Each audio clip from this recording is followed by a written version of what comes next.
This game, I blundered a tactic, but I got away with it because my opponent got tricked by my very, very confusing move. So here's the game that I played. We have e4, c5 going for the Sicilian, play knight f3, and then we have to move d6 here.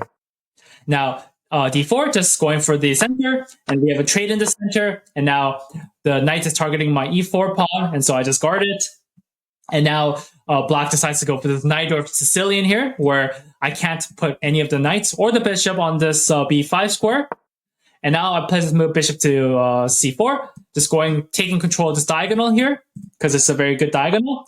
And now we have to move e5 here. And so with e5, I have either knight b3 or knight f6, according to theory. So I decided to play this knight f3 move, and now we have b5. And here I have to be a little careful, because this knight is targeting my pawn.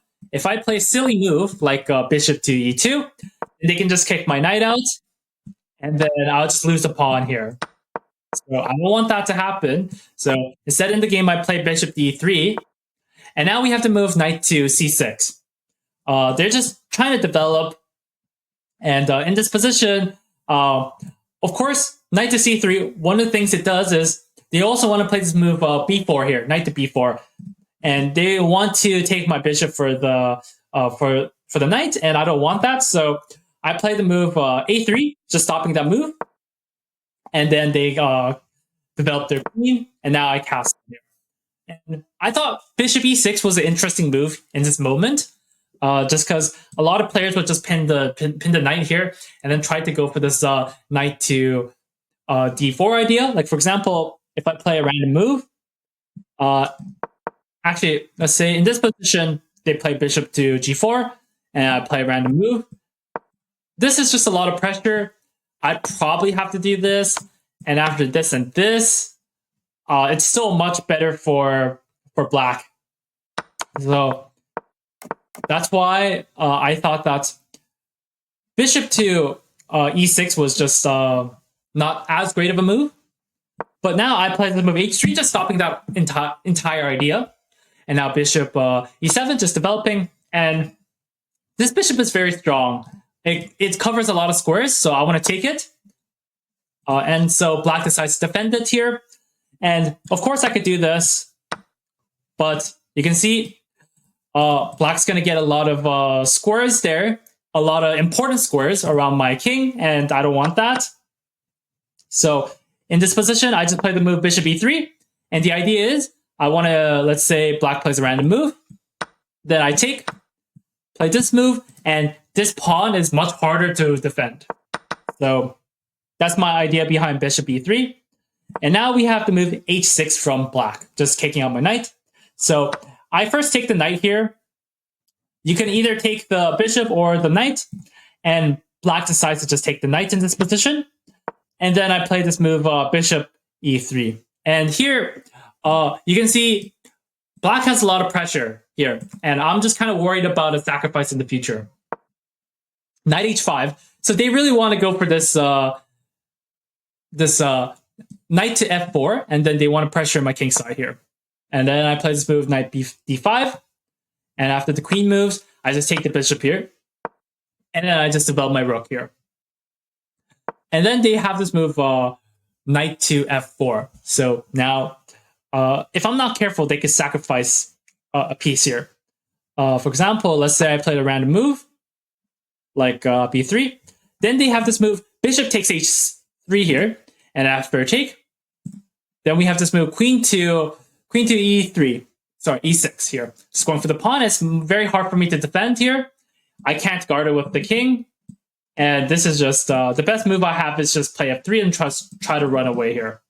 So I have to be very careful in this moment. And what I decide to play is just play the move c4 here. And they still have the same tactic, by the way. But I'm glad, because what they decide to do in the game is just play this move bishop to d7. And bishop d7, I guess, is just guarding this b5 square. So they take. And then I play this move rook c7. Because, of course, if you have a very nice square for the rook on your opponent's territory, you should take it. And now we have to move queen to e6. and take the knight because the knight was very strong and annoying, and it's definitely stronger than my bishop. I don't think my bishop is doing anything here in this position. So, and this knight is incredibly strong. So I trade the knight for the bishop, and then I play this move queen to e2. And queen to e2 is just intending to double the rooks on the c file. Black decides to defend the pawn, and now we have to move g5. G5 just going for the move g4 and trying to break open my king side. So I play this move a4 in this position, and it's an inaccuracy, but they take. And the idea behind this is that I have this move bishop to c4, attacking the queen, and it's guarded by both my rooks. So the queen has to move, and then I just lock in the bishop on d5. And the idea is just like I want to get more control. First of all, I want to suffocate the opponent, and then maybe in the future I could try to just try to double the rooks like this on the 7th rank. So now we have to move g4. I captured it, and now we have to move queen to h6. And in this position, I am not doing very well. And in this position, the proper thing to do is just they're threatening checkmate here, so I just have to make some square, some space for the king, and it's just slightly better for black. But here in this position, I decide to play a little tactically. And I decide to play this move, bishop takes f7, check. And this is a blunder, because after the king takes, I have to play this move f3 according to the engine, because if I take with the rook, then what happens is the king will go to e8, and then I have to move my rook, but then they're just going to checkmate me here. So, or they're just going to have a much better position, or they're going to win my rook. So that's why I can't take the bishop.